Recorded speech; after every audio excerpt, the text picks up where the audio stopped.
முதலாம் நூற்றாண்டில் தொல்காப்பியம், 2ஆம் நூற்றாண்டில் சங்க இலக்கியங்கள், 3ஆம் நூற்றாண்டில் திருவாசகம், 4ஆம் நூற்றாண்டில் ஆசாரக்கோவை, 5ஆம் நூற்றாண்டில் பெருங்கதை, 6ஆம் நூற்றாண்டில் கல்லாடம், 7, 8 நூற்றாண்டுகளில் தேவார பாடல்கள், 9ஆம் நூற்றாண்டில் ஆழ்வார் பக்தி பாசுரங்கள், 10ஆம் நூற்றாண்டில் சீவக சிந்தாமணி, 11ஆம் நூற்றாண்டில் பெரிய புராணம், 12ஆம் நூற்றாண்டில் கந்த புராணம் கம்பராமாயணம், 13ஆம் நூற்றாண்டில் சிவஞான போதகம், 14ஆம் நூற்றாண்டில் தலபுராணம், 15ஆம் நூற்றாண்டில் வில்லிபுத்தூரார் பாரதம், 16ஆம் நூற்றாண்டில் திருவிளையாடல் புராணம், 17ஆம் நூற்றாண்டில் தேம்பாவணி சீரா புராணம், 18ஆம் நூற்றாண்டில் தாய்மானவர் பாடல்கள், 19ஆம் நூற்றாண்டில் வள்ளலார் பாடல்கள், 20ஆம் நூற்றாண்டில் மகாகவி பாரதி பாடல்கள் என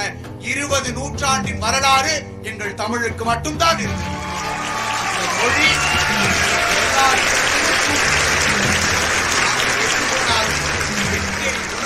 எந்த மூலை முடுக்கை எடுத்துக்கொண்டாலும் அந்த மூலை முடுக்கில் அசைகிற